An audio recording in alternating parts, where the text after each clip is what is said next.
cita-cita? Pasti ada.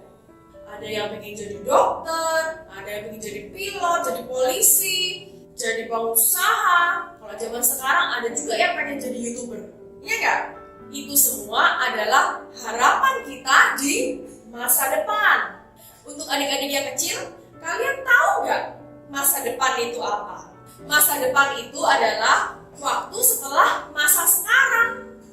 Jadi, kata Mbah Google, besok pun itu juga masa depan.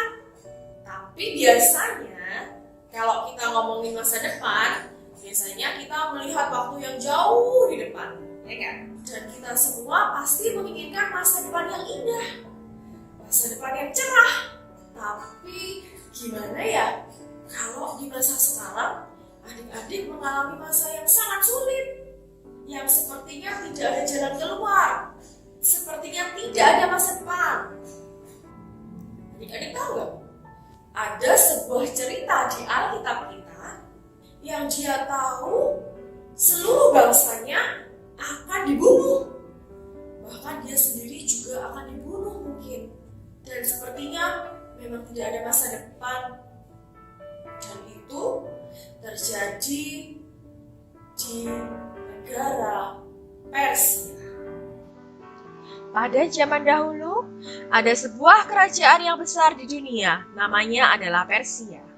Raja Ahasiweros mempunyai ratu bernama Wasti, tetapi raja menghukumnya karena Ratu Wasti tidak taat.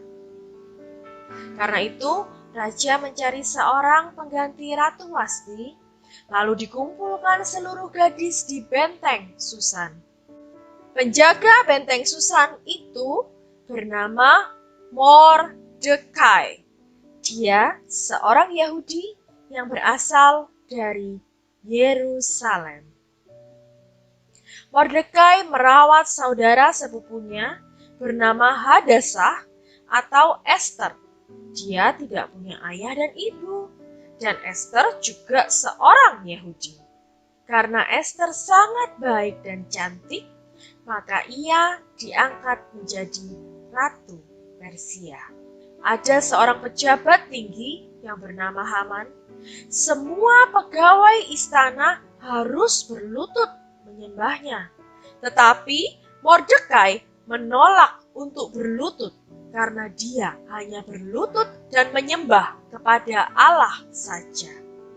Haman menjadi sangat marah. Dia memerintahkan akan menghukum semua orang Yahudi di seluruh Persia. Kemudian Esther dan Mordekai serta seluruh bangsa Yahudi berpuasa dan berdoa kepada Tuhan selama 3 hari. Lalu Esther pergi ke istana. Jika raja mengulurkan tongkat, artinya ratu diterima. Jika tidak, maka akan dihukum mati. Ternyata raja mengulurkan tongkat emas dan Ratu Esther mendekat dan menyentuh ujung tongkat itu. Ratu Esther memberitahu bahwa ada orang jahat yang akan membunuhnya dan semua orang Yahudi. Dia adalah Haman. Lalu raja menghukum Haman serta membatalkan perintahnya. Akhirnya semua orang Yahudi diselamatkan dan tidak dihukum. Adik-adik, apa yang kita bisa pelajari dari kisah Esther ini? Yang pertama, tidak mudah menyerah dengan keadaan. Esther mengalami hal yang sangat sulit. Bangsanya akan dibunuh semua. Teman-temannya, keluarganya yang dia cintai akan dibunuh. Bahkan mungkin dia sendiri juga akan dibunuh karena Esther adalah orang Yahudi. Dan sebagai seorang ratu, Ratu Esther harus menyelamatkan bangsanya. Dan itu adalah tanggung jawab yang berat, adik-adik. Itu sama seperti kita membawa beban yang berat, yang besar di bahu kita. Rasanya berat sekali. Tapi Ratu Esther tidak menyerah. Ia berusaha mencari jalan keluar, merencanakan pertemuan dengan raja, meski ia terancam dihukum mati.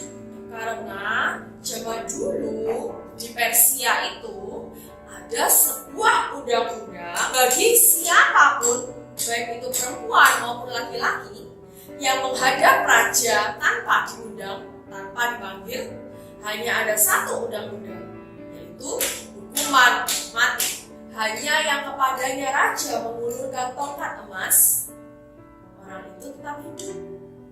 Kalau raja tidak mengulurkan tongkat emas, berarti orang tersebut dihukum mati. Dan Esther tidak tahu apakah raja akan mengulurkan tongkat emas itu atau tidak. Tapi Esther tidak menyerah. Jadi adik-adik, kalau ada kesulitan, kalau ada masalah, ingat satu hal, jangan pernah menyerah. Kedua, selalu berdoa. Esther juga berdoa kepada Tuhan, bahkan berpuasa selama berapa hari? 3 hari 3 malam, supaya Tuhan menuntut Esther untuk melakukan hal yang benar, dan supaya Esther diselamatkan, supaya bangsa Israel atau bangsa Yahudi diselamatkan. Kita juga harus berdoa supaya Tuhan menolong kita dalam kita melaksanakan atau melakukan seluruh kegiatan, seluruh aktivitas kita, supaya kita tidak salah jalan. Yang ketiga, punya iman atau percaya sungguh-sungguh kepada Tuhan. Adik-adik, tidak ada seorang pun yang mengetahui apa yang terjadi besok. Tapi firman Tuhan berkata, masa depan sungguh ada dan harapanmu tidak akan hilang. Itu terdapat di dalam Amsal 23 ayat yang ke-18. Iman itu adalah dasar dari segala sesuatu yang kita harapkan dan bukti dari segala sesuatu yang tidak kita lihat. Meskipun kita tidak bisa melihat masa depan, tapi kita punya harapan untuk masa depan. Bahkan orang tua kita, papa mama, selalu memperingati supaya kita merencanakan, membentuk masa depan kita yang nantinya bisa menjamin hidup kita. Bukankah begitu? Buat adik-adik yang telah besar, mungkin kita mulai merencanakan masa depan kita. Contoh, tahun depan saya akan masuk kelas 7. Saya akan SMP di SMP terkenal. SMP yang kualitasnya bagus. Setelah itu saya akan belajar dengan rajin supaya saya bisa dapat beasiswa, bisa masuk ke SMA.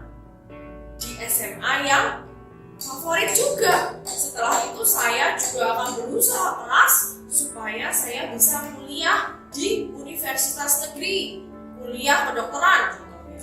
Itu adalah rencana masa depan kita. Tapi mama saya nggak punya uang. Gimana saya bisa jadi dokter? Kuliah dokter kan mahal. Adik-adik, ingat, jangan pernah fokus kepada masalah kita. Dan berhentilah khawatir dengan sesuatu yang belum terjadi. Yang penting kita berdoa kepada Tuhan, percaya sungguh-sungguh kepada Tuhan, dan berusaha belajar yang rajin supaya cita-cita kita tercapai. Jadi hari ini ada 3 hal yang kita pelajari. Yang pertama, tidak mudah menyerah dengan keadaan. Yang kedua, selalu berdoa kepada Tuhan. Dan yang ketiga, percaya sungguh-sungguh kepada Tuhan dan tetap berusaha. Lalu mengajak adik-adik semua untuk menghafalkan ayat ini. Amsal 23 ayat yang ke-18. Masa depan sungguh ada dan harapanmu tidak akan hilang. Mari kita berdoa. Tuhan Yesus, terima kasih untuk cerita firman Tuhan hari ini. Dan kami bersyukur kami bisa belajar dari Ratu Esther yang tidak mudah menyerah dengan keadaan, tidak mudah menyerah dengan masalah yang ada. Dan kami juga mau selalu berdoa, merencanakan masa depan kami bersama dengan Tuhan. Tetap percaya kepada Tuhan dengan sungguh-sungguh dan mampukan kami untuk selalu berusaha memberikan yang terbaik untuk Tuhan dan memberikan yang terbaik untuk orang tua kami dan memberikan yang terbaik pula untuk diri kami. Terima kasih ya Tuhan. Di dalam nama Tuhan Yesus kami bersyukur dan berdoa. Amin. Selamat hari Minggu. Tuhan Yesus memberkati.